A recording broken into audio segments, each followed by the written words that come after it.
The show can't start until we crack open a bottle of Revelton. Whether it's their crisp, clean vodka, the bold spice of their rye whiskey, the rich smoothness of bourbon, or the original honey whiskey that started it all, every pour is a taste of craft and passion straight from the heart of Iowa.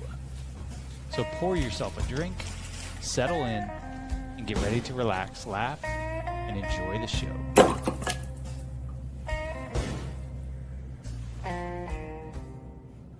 Hey, it's Andrew Downs. I'm proud to support Three Beards Media, and I would love to work with you. If you need merchandise for your company, organization, band, softball team, whatever, I can help. From name brand apparel to promotional items, large orders or small, online stores, and more, I can help your brand stand out. AKC Marketing is local, based in Johnston, and we are an employee-owned business, so our costs are low and our turnaround times are fast. But most importantly, we give you personal service to make sure you get exactly what you're looking for. Email me at andrew@akcmarketing.com or find me on social media and let's make some cool stuff together. Now sit back and enjoy this Three Beards Media podcast.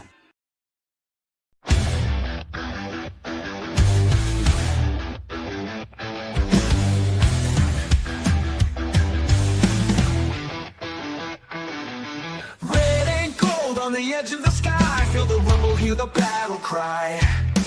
Out in Ames where the storms ignite, we don't back down, we rise and fight. Jack Trice's name, yeah, it echoes strong. A story of honor still marches on. Through the rain, through the pain, through the fire we roar. 'Cause we were built to thrive in the eye of the storm. Feel the ground shake, hear the crowd roar. Cyclone power, can't take no more. Legends rise, this is our norm. We stand tall in the eye of the storm. There's a cyclone blowing on the outskirts tonight. Jack Trice shakes when the team takes flight. Milton's rocking, hear the magic call. We rise together, we'll never fall. Feel the magic you can't deny. Marcus Stars are taking off straight to the sky. Brent, big play, Kirby making history. When the moment gets tough, that's the cyclone way. Through the trenches, through the lane, through the heat, through the rain. When the storm comes blowing, we embrace the fight. 'Cause the cyclones strike when the time is right. Feel the cyclones strike when the time. All right, welcome back to In the Side of the Storm, where we talk all things Cyclones. We are live from the AKC Marketing Studio with Andrew Downs and sponsored by Revelton Distilling Company out of Osceola, Iowa, and styled by JJ Boutique in Johnston. I'm Dave Larson here with my Storm Team partners and Cyclone greats, Snooky's bodyguard himself. We call him Mr. Vintage, Brent Big Play Curvey, and the legend himself, Marcus Pfizer. Good evening, gentlemen. How are you? What up? I've never been nobody's bodyguard. It's not too late. It's not too late. Shit, it's absolutely too late. The way these three ACLs set up, I'm not. If you're not one of my seeds of my wife, hey, you probably not getting guarded. I ain't going to work for nobody. Man, not happening. Well, we are back live here on this Sunday evening, and finally the curse has been broken. We've been able to beat KU for the first time in 4 seasons after 3 consecutive losses. Did you not know that? Yep. Oh, it's been grating on me for the last month. I mean, all season long. You know, actually, since we left Kansas City last year with that loss, it's just been bothering me something fierce. So finally beat KU 38-14, and really it was a thrashing there on senior day. The Fighting Curvey was in town. Little Malachi was there, Brent. That was kind of cool for you to see, wasn't it? Yeah, it was cool, man. It was crazy because I kept getting dude walks up to me because I had a KU jersey on and had the last name on the back. The guy walked up to me. He was like, wasn't there a Curvey that played here some years ago? Looking at me dead in my face. I was like, yeah, it was. Like 20 years ago, I think, man. Is that kid out there? I was like, yeah, I think that's his son. He's like, yeah, that guy was an ass kicker. I was like, let him know. So I was looking from my way. I'm going, okay, there's the KU section. Where's Brent? Where is he? I was looking for you, and then you showed a little video so I could see, and I kind of thought that guy in the red, I thought, okay, that's something Brent would do. He would at least wear red, but no, you were there looking Mr. Cool. That's like a GQ look at Brent Curvey. Yeah, I mean, you know, it got chilly, got hot though. Maybe the second half. to take the jacket off. But, you know, That's stay the warm, man. Yeah, it was nice. It was a beautiful day. I think the high ended up being about 65, which this was the first time I think that I can remember where we didn't have one of these awful cold games where you had to wear 12 layers and thermal and the heated vests, and it was a really beautiful day. Yeah, I was prepared nice. for all of that too. Had hand warmers in my pockets, had layered up, and I was like, I don't think I need the long johns. We'll be all right. But I was ready to lock in. Had a beanie in my pocket. We were gonna stay warm today. Well, it ended up being warm for all of us with the Cyclones coming out ahead 38-14. And really, that first quarter drive that opened up the game, I was we're of course on the infamous text chain, and just something about Rocco, he looked like a different cat. You know, he had a little bit bounce in his step and this was before the touchdown pass where he just was carrying himself. I don't know. I felt like he was carrying himself a little bit different in how he was carrying out some of his the runs, the passing plays. He looked like a different guy from the onset of that game, and it showed out in his play. Thoughts on what you guys saw? Yeah, I agree, man. I thought he looked like he was ready to play. Kind of looked like whatever funk he was in, he had shook off. Looked a lot more crispy. You know, some of his throws and his reads was getting the ball out quick. So it looked like they had a good little game plan, man, and they came out and executed. But Rocco looked confident like his normal self. That was the confident Rocco that started the year. So, you know, we have lulls, man. You know what I'm saying? You can't be on all the time, and it happens with everybody. So maybe that you know, he had his little funk, and now he's snapping out of it. Well, and Coach Campbell sort of alluded to, I think it was the press conference on Monday, that maybe he has been fighting something. Yet we haven't really heard much in terms of seeing Rocco on any injury reports or anything like that. So we just had a feeling that maybe something was bothering him particularly after that massive hit at Cincinnati that really knocked him out of that game. He just hadn't seemed to play. I wouldn't say he knocked him out totally, but he didn't seem like the same player since that game. But the old Rocco's back, and he looked fabulous this week. So Iowa State opens up the half 17-0. KU had a drive that brought them within 10. Iowa State responded, put them up 24-7. KU came back with another score, and really the Kansas started to drive again. But then that Marcus Neal interception on that north end zone area, that pretty much sealed the game. Yeah. That was a big time defensive play. Sorry, Marcus, go ahead. My bad. Yeah, that was a big time defensive play. I mean, you know, once you feeling the way you're feeling, it's KU. It doesn't matter if it's basketball or football. You know, we always get up for that program and things of that nature. But once you feeling the way you're feeling, got that good feeling offensively and defensively. You know, you make plays, big time plays. Big time players make those plays, and you know, like you said, Rocco came out extremely focused. I mean, he's a football quarterback, so something is going to happen during the course of the year where he's not going to be 100%. You know, I hear on the TV all the time they mention it, and Brent mentioned it all the time. Like, what is it, like 99%? You know, chances that somebody is going to get hurt, especially playing football. So you got to think about the fact that, you know, long season, something is bound to happen in practice or whatever the case may be, that guy's going to be banged up. So, you know, coming off of, you know, the win that we had the other week, and to come home, you know, to get that W is real big. So Rocco ends the day 18 for 23, 241 yards and 3 touchdown passes. 2 of those to Brett Eskildsen. I continue to slaughter that name. Blah, blah, blah. Eskildsen had 6 catches for 73 yards in those 2 TDs. Carson Hansen looked absolutely wonderful. He did. 22 rushes for 120 yards and a touchdown. That offensive line, though, they look really good this game. And I felt like when it was 17-0 at halftime, they could have just run the rest of the game, squeezed that ball, and that was really the ball game. What did you see there, Brent? I mean, I kind of saw the same thing. They were kind of dominating on that side of the ball. There wasn't a lot of pressure. There wasn't a lot of movement. They were kind of doing what they wanted to do. I mean, there was maybe or 3 maybe negative plays, I think, with in the run game. So, and those are kind of on blitzes and, stuff like that. But I think the O-line played really well, established the run early. So, made it easy for those guys. They opened up some big gaps in the run through. So did a good job, man. Like I said, this is hopefully a new trend, and we're headed up. I know we got one more, but hopefully get us an SEC team, and we keep this type of play. My favorite statistic out of the game, my favorite was no drops. We have been hit with the dropsies the entire season, and this was the first game. I didn't see a single drop pass. Yeah. Look good, man. Sowell was on. Look good. Caught a couple big passes down towards the end. A couple deep passes he did solid. Look good.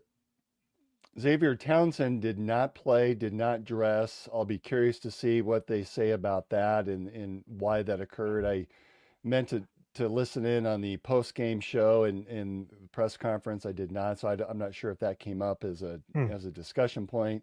Cyclones were 9 of 16 on third down. That's been an Achilles heel in the last during that 4-game losing streak, and 4 of 5 on fourth down, which is an incredible number, and an even bigger number. Time of possession, 39 minutes. Iowa State controlled that ball. I mean, it's kind of hard for Jalen Daniels to do much when Iowa State's the one controlling the line of scrimmage, controlling the ball. Well, yeah, that's big time. I mean, that's what you want to do. When you control the ball, you can control the tempo and, put guys in places to run the clock. And, the name of the game, the object of the game is to have more points than the other team. And if you have that and you can control the ball, then that's all we're looking for. Being able to do some things, spread it out, not ground and pound for the rest of the game, because we're going to need to be healthy for the rest of the season. So once the game was in our grasp and our grips, that just continue to walk it out, get the W, like we mentioned before we got on the show about the Browns and the Raiders. Once they felt like everything was was in contention, just win the ball game and go into the next week. Well, I was thinking Cowboys Eagles, but you can talk about Browns in Vegas. Cowboys Eagles a little bit entertaining for sure. Well, and you talk about getting dinged up. We did see Carson Hansen come out of the game for a bit with some sort of lower leg injury. Did return, but we saw a lot of young guys playing. So Sama came in and ran really well. We saw some Dylan Lee play, and we also saw young Aiden Flora, the dynamic kick returning phenom, come in and run for that late touchdown too. That was a lot of fun to see. Yeah, he looked good, man. It's like just lightning in the bottle, right? He's always one of those playmakers that just pops out. You know what I'm saying? And that's not like his first rushing touchdown either, right? Didn't he have one last year? I'm not sure. Got in late, maybe, or he might have. Yeah, he might have last year. I feel like he did something, but he's just like that type of guy. Like he fully takes advantage of his opportunities. And that's something I was stressing with my son. Like, man, talk about a dude that takes advantage. I said, look at Flora. His number gets called, he's ready no matter what it is. So that's always super dope to see. So I'm happy to, see the success he's been having too. So as a Cyclone alum, Brent, as a dad, how was it sitting in the enemy territory knowing that your team is on the other side? What was that experience like for you? It was unique.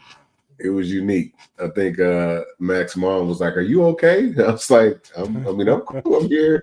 You know what I'm saying? I'm cheering on my son. So obviously I'm a fan of him. I'm clearly a fan of Iowa State. But yesterday was about him for me. You know what I'm saying? And it was dope to see him outside. And, it's a lot of kids' dreams to play D1 ball. And for him to go to a rival school and, and kind of bear the last name, I was like, shit, you better make a play then. And I said, because I made a bunch of plays here. So if you want to, have any shot of saying anything, you got to do something. But it was dope to see, man. My chest was poked out a little bit, but it's like as it should. Yeah, there's a combination of all the hard work and all that stuff he put into it. It was cool. It all came full circle to see him out there. So it was dope. So Rocco ends. I was doing a juicy wiggle though. You did? Oh, Oh, I was like, shit. They was like, what is that? So some of the people started writing with us too. It's like, y'all be all right. They're wrong with it. But that's cool. fantastic. Rocco ends up being the 10th player in Big 12 conference history with 9,000 passing yards, 60 passing touchdowns, and 19 rushing touchdowns.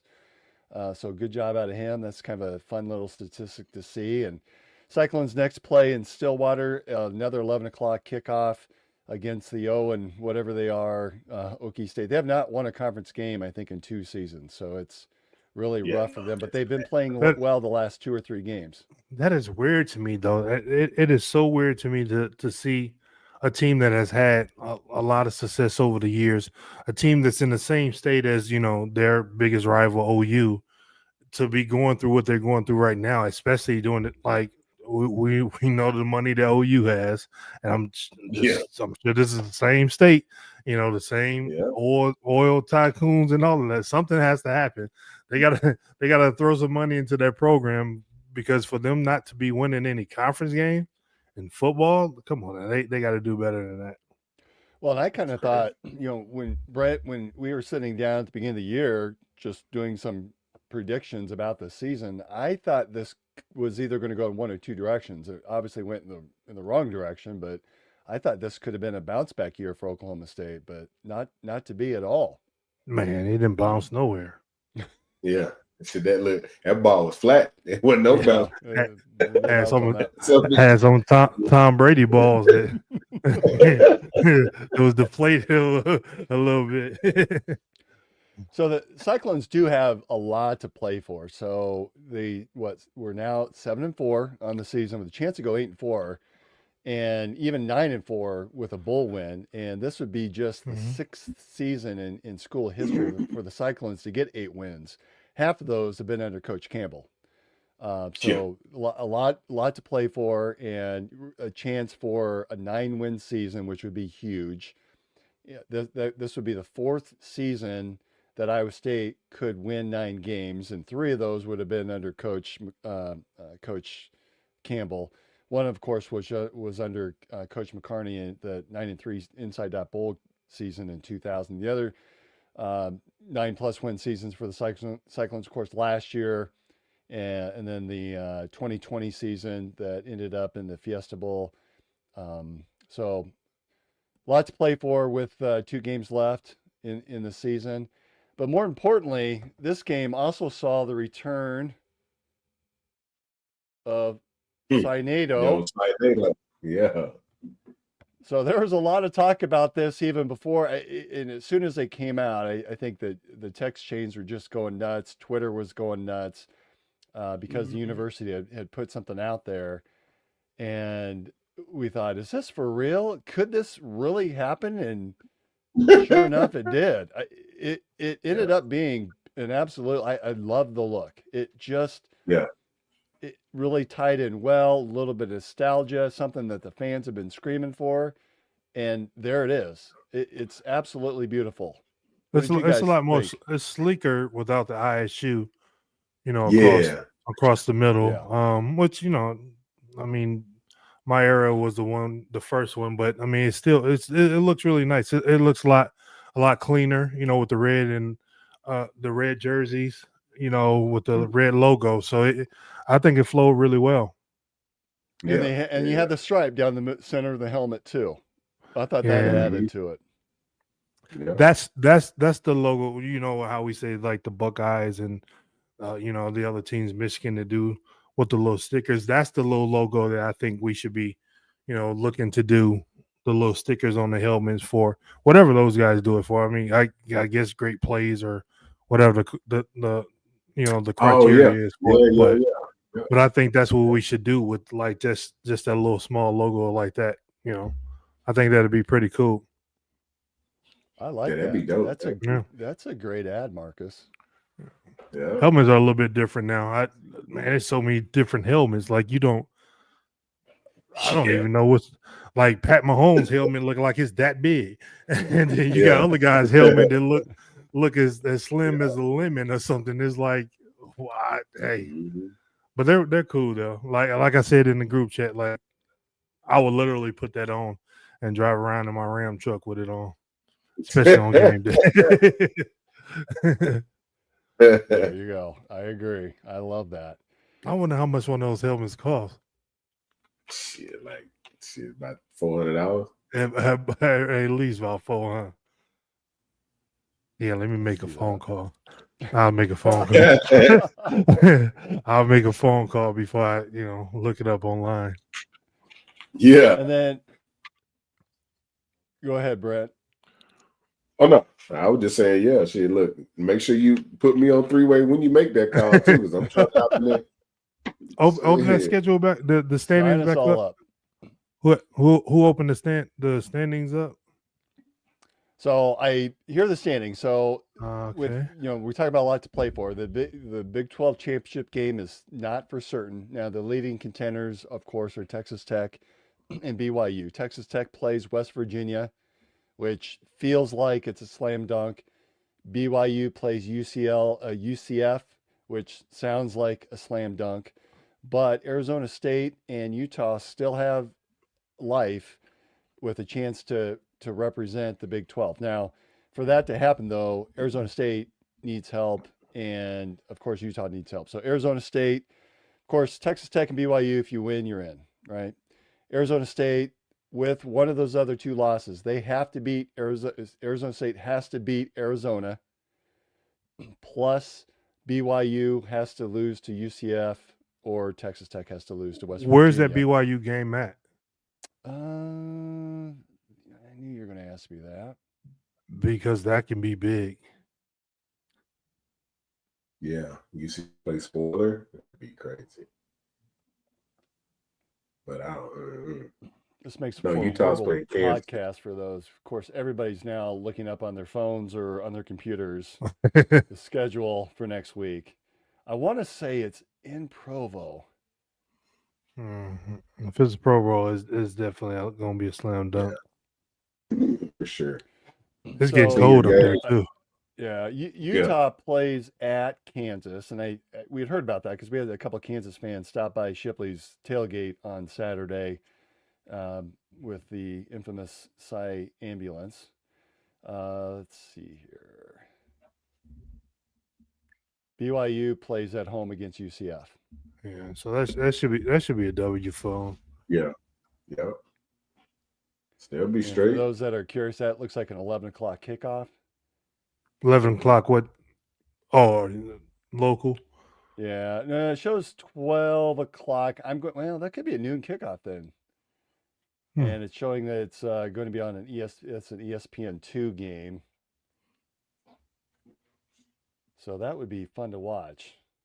Yeah, it'd be fun to watch in person, but Provo is a nice 6.5 hours jump from here. You get to Utah real quick, but it's about 6 hours into Utah after you hit that state line. Yeah, it's cold. It's cold. Yeah. I'll fly back to Iowa before then. Well, we have the Iowa game coming up. Have you made any decisions on that? Not totally yet. All right.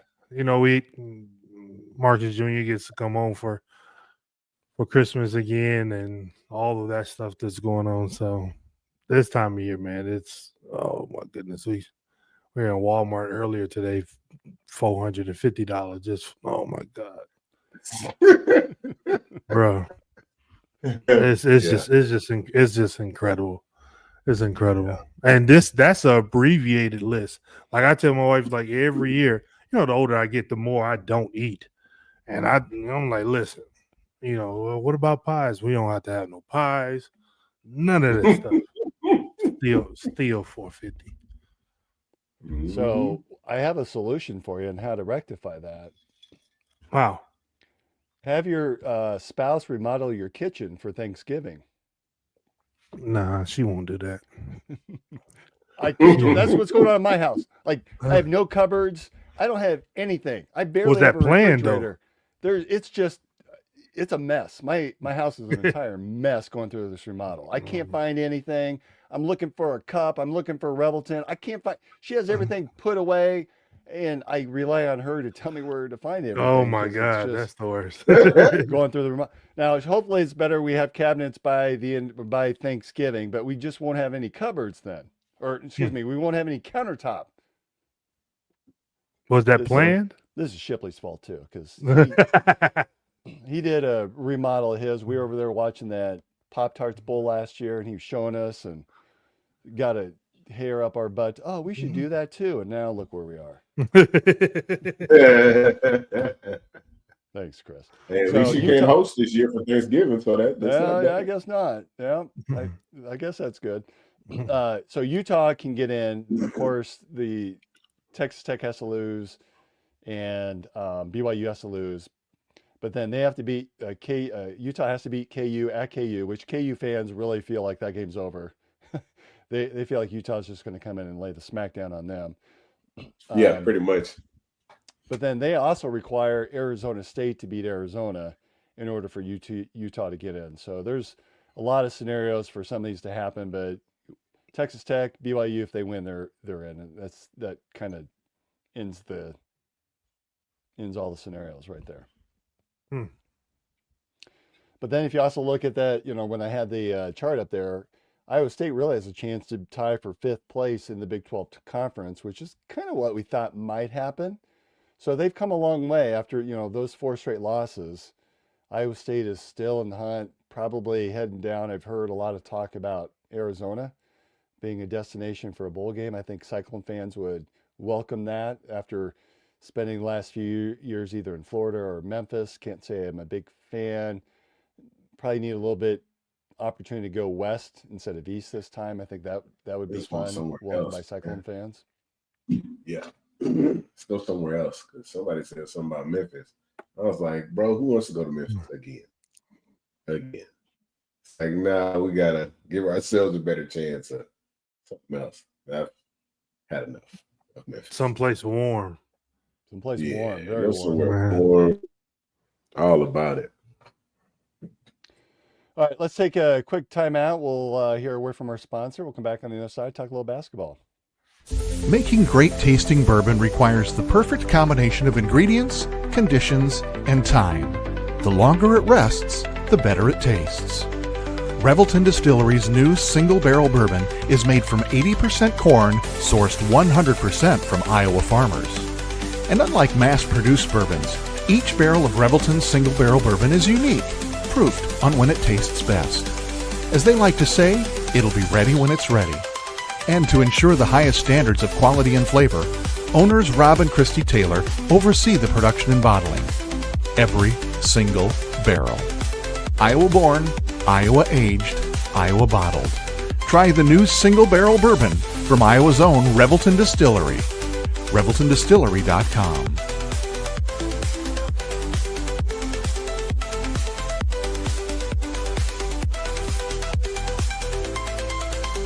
Gentlemen, let's be honest. Finding the perfect gift for your wife or girlfriend isn't always easy. You want something thoughtful, stylish, and unique. And that's exactly what you'll find at Styled by JJ Boutique. Julia Bradshaw and her team strive to be your go-to boutique for casual, boho, and chic clothing and accessories, helping women elevate their style one piece at a time. Located right here in Johnston, Iowa, Styled by JJ brings trendy, high-quality fashion that boosts confidence without breaking the bank. So, if you're looking for a gift that says, I get you, instead of I tried, head to Styled by JJ Boutique. Because nothing makes her smile like feeling beautiful. Styled by JJ Boutique, where style meets confidence. Visit our Johnston location or shop online at styledbyjjboutique.com. Whether you're fueling up for a big game day bash, tailgating this weekend. Yeah, what can I get Big you? one. Give me a dozen jalapeno sausages and 6 each of the sausage and bacon. Sweet. All right, we'll get your order right up. or just trying to survive last night's party. Bro. What's up? Can I get you? What do you got? What do we don't got, man? We got big plate, sausage, bacon, egg, and cheese. We got the sausage, the jalapeno sausage is good. You one of everything, man. Give me one of everything. It doesn't matter what kind of hungry you are, party hungry, hangover hungry, or just regular old hungry, Coach's Kolaches is ready to save the day, one delicious bite at a time. No one does it better than Coach. At Coach's Kolaches, it's all about the craft. Every kolache starts fresh, rolled by hand, packed with flavor, and stamped with a little extra love from Coach himself. No shortcuts, no substitutes, just real deal game-winning goodness. And if you're feeling a little sweet, we've got you covered there too, with hot, fresh cinnamon rolls and juicy made-from-scratch fruit kolaches that'll have you coming back for seconds and thirds. Swing by and taste the tradition at Coach's Kolaches, right off Hickman and 100th Street at 2700 100th Street in Urbandale, or call ahead at 515-802-6200. Whatever the game plan, start it with Coach's Kolaches.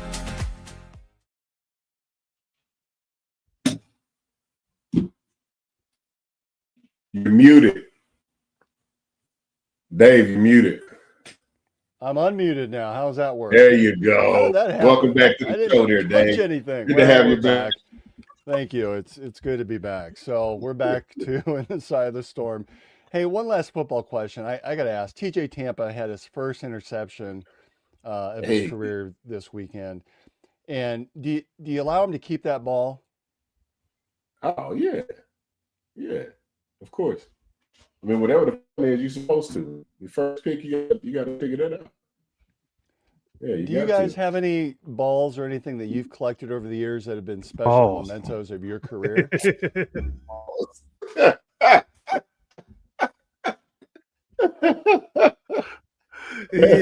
I don't even know if he catch on all the time, Morgan. I feel like I've said something naughty and now I'm busted for it. What? I mean, It's the porn stash. in basketball, they never gave me anything like at Iowa State. I scored 1,000 points. I didn't get a 1,000-point ball. I think that's something that you mostly see on the pro level. Football may be a little bit different because different feats like that are rare. Some I think it was a guy who got drafted in the NFL this year that didn't have an interception in his whole career, and he was like a high pick, and I think he was like a cornerback or something like that. It was weird. It was real weird. So getting an interception is a high feat and things of that nature. So I don't necessarily know how it works in football, but no, in basketball, maybe it's something they do now. You break an assist record or something like that, but scoring 1,000 points, I guess, for me doing it, it was just something happening. So you don't have? Did you get a ball for 1,000 points? No, I don't even remember when I scored my 1,000 point. I would have to look it up if I could look it up. We talking about over 25 years ago, but I literally do not know when I scored my 1,000 point because it was just, I know it was during Eustace era and he was everywhere, so things like that didn't matter. But So you didn't keep the ball that you dunked over Chris Mims. no. Brent, No, what about you? We played with that ball the next game, probably. probably rolled it out in practice the next game. Brent, you had some infamous touchdown. Like, did you keep any of those balls at all, or were we don't keep awarded a game ball? No, I mean, I got a couple game balls from Iowa State, collegiately and stuff like that. But just one of those after the game, they give you a little, it's a white ball. It's not the ball. If I had any, but yeah, it's like a white ball, and then they put letters on it. It's like, oh, this is blah blah blah. Player of the game, you had these stats, whatever. So I got a couple of them, but it's 20 years, so the numbers are falling off, and it's just a white ball that's got player of the game. It's about it. It's everything else don't matter. But yeah, I got a couple of them. Yeah, we never got any player of the game balls. Because I think it'd be great if you kept that ball, Brent, that you could then have Joel Klatt sign when we have that would have been phenomenal. Should send it to him like, hey, sign it so I can collection. Marcus, so my AI told me that you scored your 1,000th point against Nebraska, February 12th, 2000.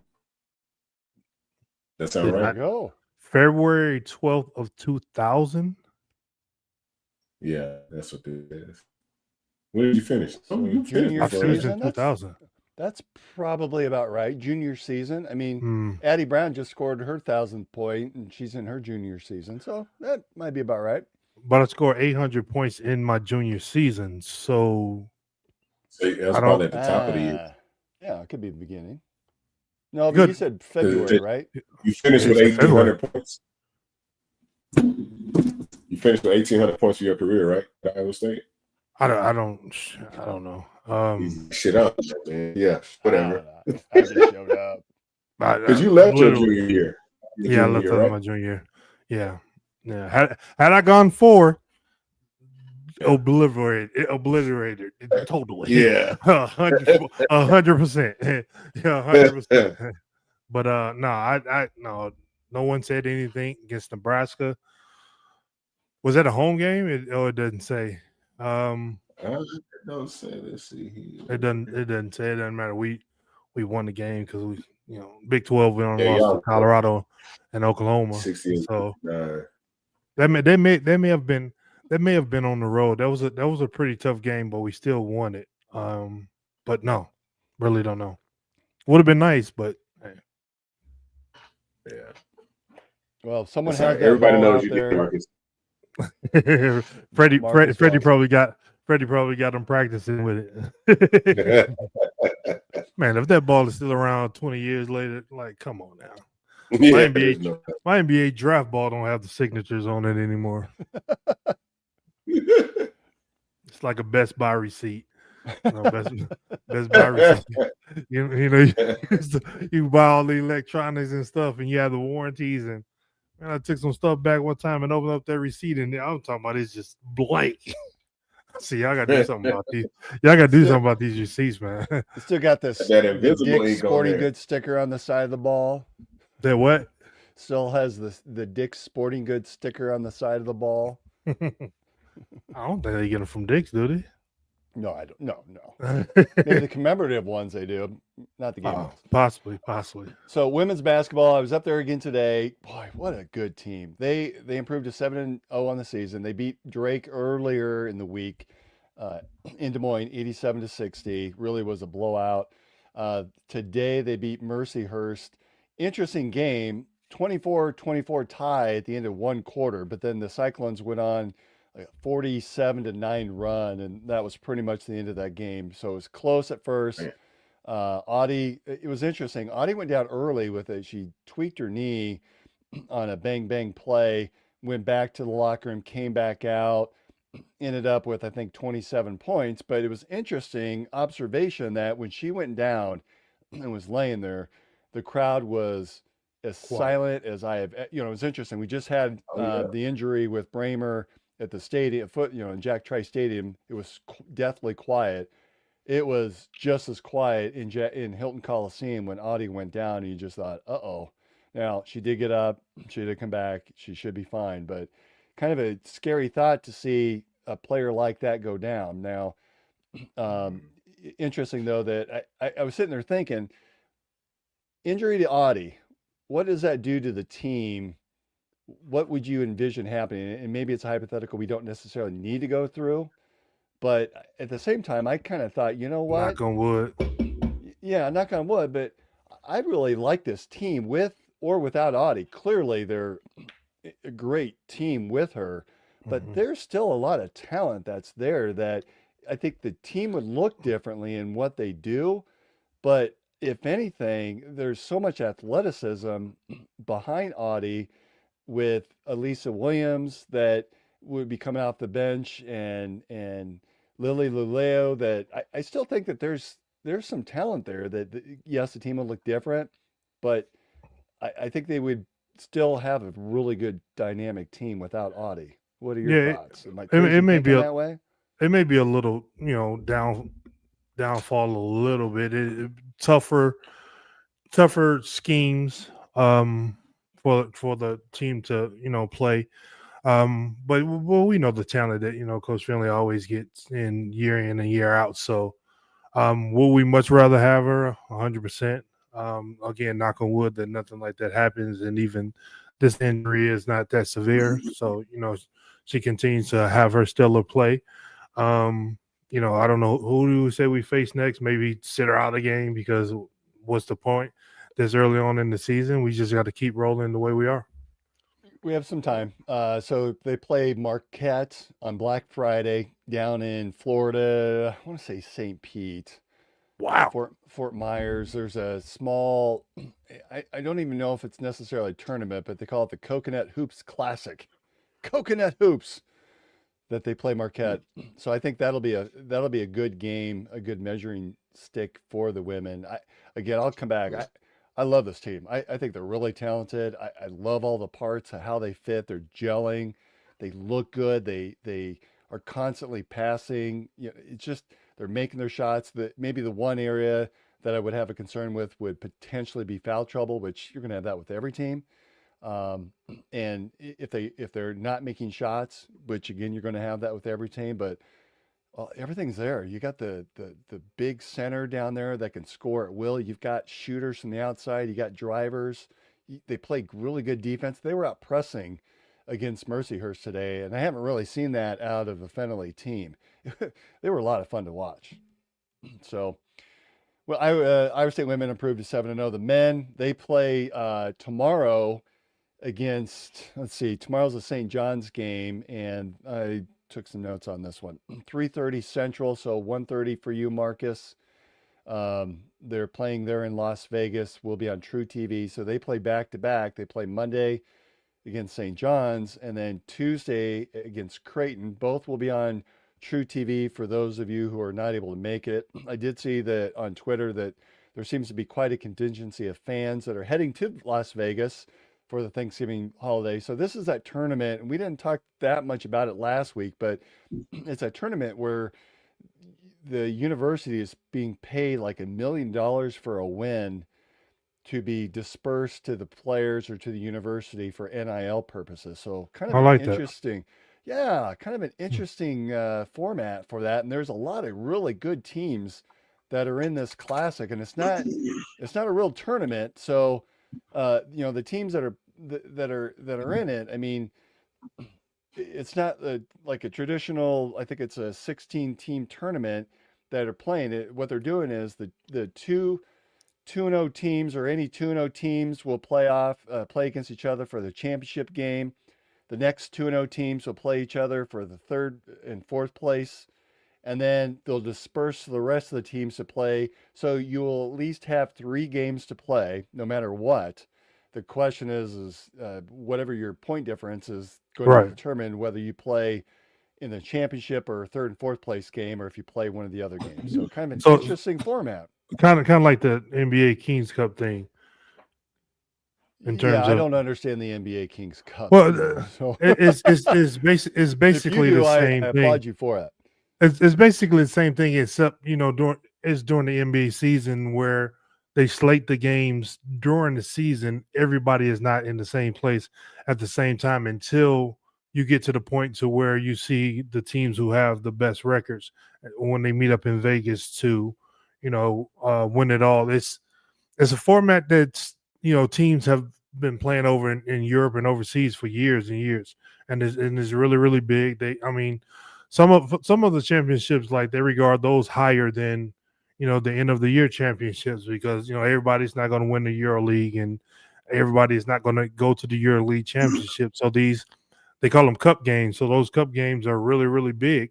And, it's catching a lot of popularity. You can get a lot more teams in it. You get a lot more fans into the arenas, because no matter what, if your team is there, they can go 0-3 or they can go 3-0. You're still going to be there supporting.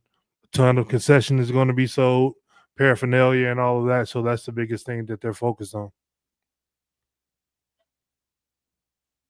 Brent, in your eyes, what makes for a successful tournament for the Cyclones? Do you think that we have to win 2 games, 1 game? I mean, so first game is against St. John's, game 2 is against Creighton, and then from there, it's really way too early to determine. But what for you makes for a successful trip to Las Vegas? I don't know. I mean, giving ourselves a chance to, kind of play in that championship game, I think would be great. But I think winning the first two games is kind of the key. I think if in at least in 2-0, I think that says a lot. But we better not go in 3. well, yeah, for sure. Yeah, we got. Yeah, I think a 2-win, starting there, I think is a good start for us, and then just kind of see where the cards land.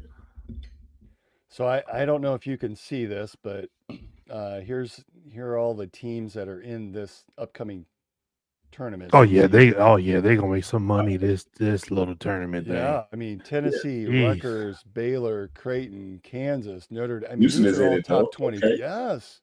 Oregon, Auburn, Gonzaga, Alabama, who scores 100 points a game.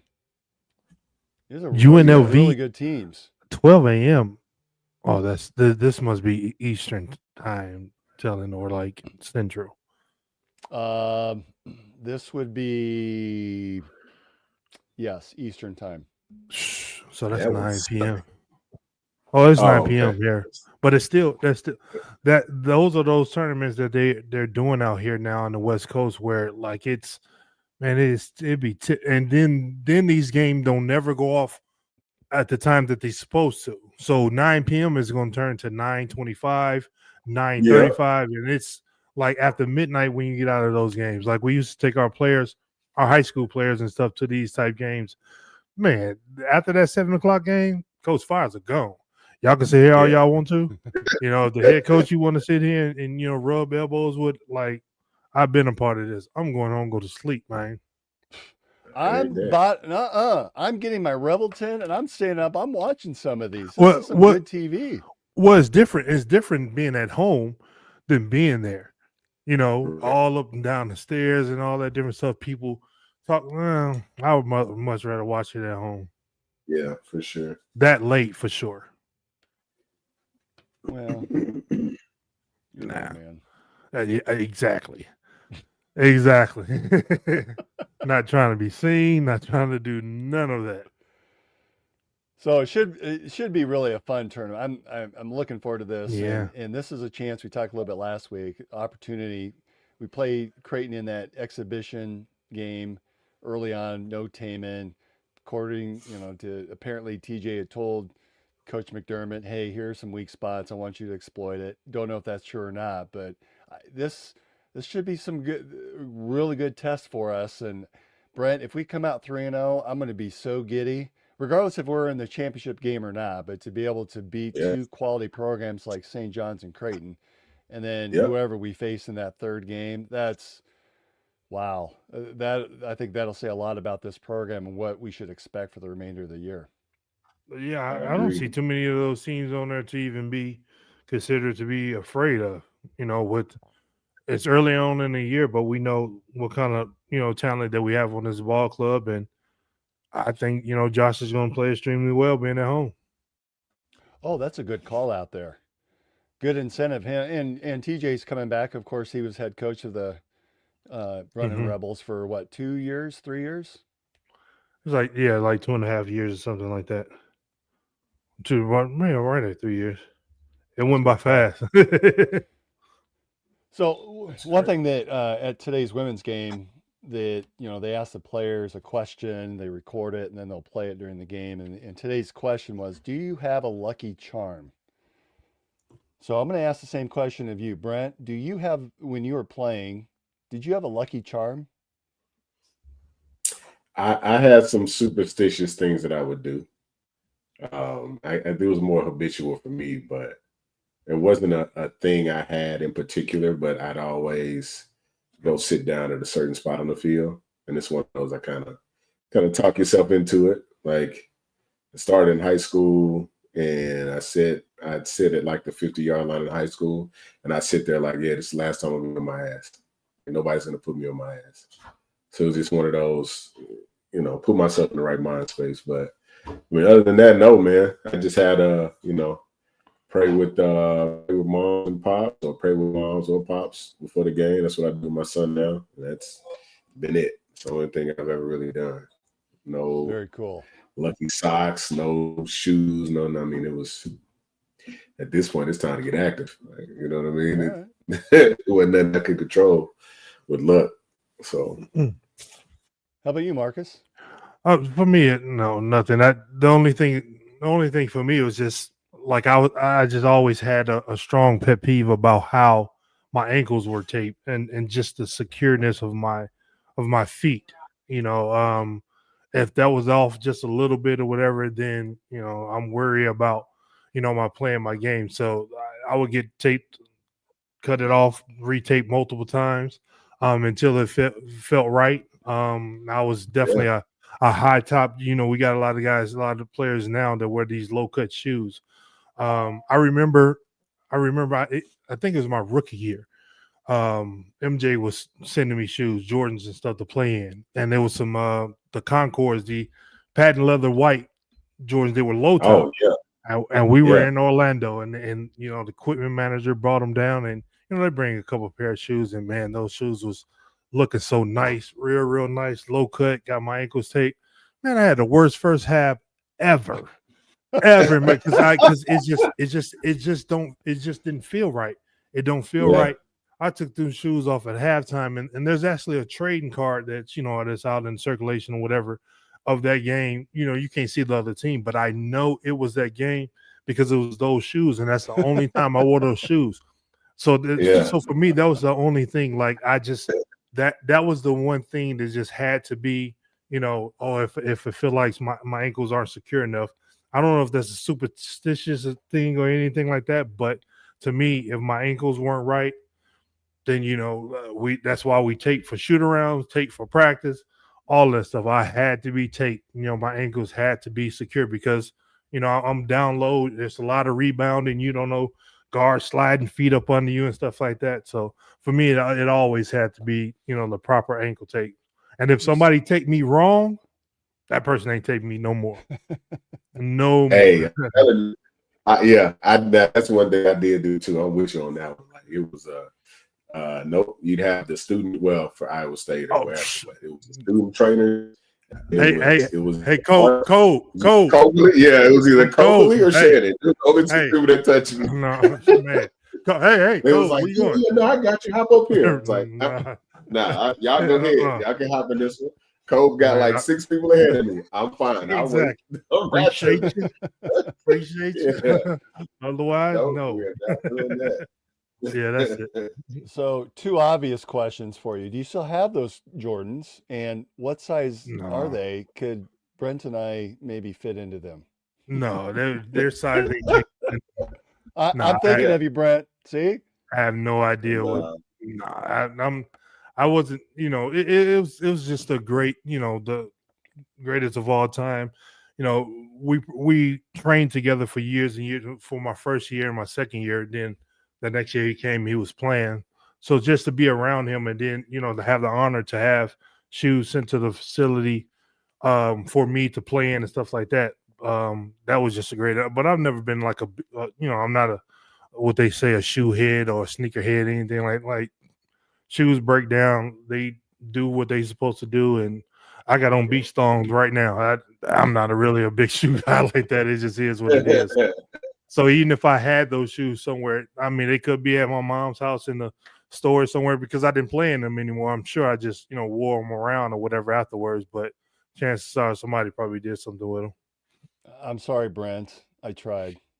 And they're size Oh, 18s yeah. though. So Some 18. I know Marcus got some shit. I wear some 14s. I ain't nowhere near as tall as Marcus is. I already know. My boys wear 14s. Like Junior got some Jordans and stuff everywhere in there that he half-ass wear, put on and whatever. But even my boys are the same way. They hoop in the shoes and the rest of the time they got on slides. Yeah, that's how it go.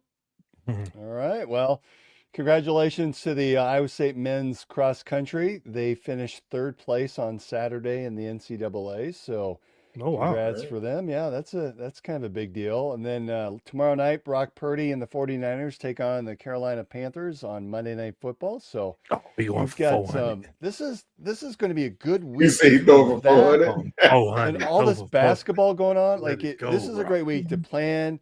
Get yourself some Revelton and sit in front of a TV and go buy some merch from AKC Marketing and do your shopping. Go buy from Style by JJ up in Johnston. Stop by Coach's Kolaches, and you guys are set for the week. I'm telling you Hey. right now. And then do your kitchen remodel right before Thanksgiving. That way you have to go somewhere else. I don't know who at AC Marketing need to check their DMs, but I sent them a message probably about 2 years ago about my slip and fall, my slip guardians company, about doing some advertising or just different things, and nobody ever got back to me. So all right, well, Chris will follow up on that. And hey, he showed guys, it's been great. We're heading here into Thanksgiving week, and Yeah. I just want to say thankful to be friends of yours and to be able to share the stage with you. And thanks to everyone else for joining us again. We really are very appreciative of everyone that joins us each week in and out and post messages on our boards here as we're doing the live feed. And we really appreciate our sponsors. Again, Revelton Distilling Company. Seriously though, go stop by Revelton in Osceola, or they're right off the interstate. They're in pretty much every store throughout Iowa. And for those of you who are outside of Iowa, you can go online and order. They deliver to, I think, 42 states now. So you could still get your fix in there, and maybe do some Black Friday shopping online, or some Cyber Monday shopping through Revelton. Stop in at Style by JJ, visit with her. You see online Chris Shipley's going through some, he's lost 70 pounds and now he's got a big event coming up. So Julia Bradshaw is taking care of him, making sure that he's looking slick in time. And she also did some wonders for Bill Blank, that he's one of the hosts of the Bill and Willie's Workshop, that is also a Three Beards Media podcast, that she's done some wonders for him as well. And again, we want to thank our studio sponsor, Andrew Downs and AKC Marketing. So guys, it's been good. We're almost at the end of the trail here for the football season, and Cyclones have a lot to play for on Saturday. So with that, I'll let everyone go, and go Cyclones. Go Cyclones. Go Cyclones, baby. Happy Thanksgiving. Yes.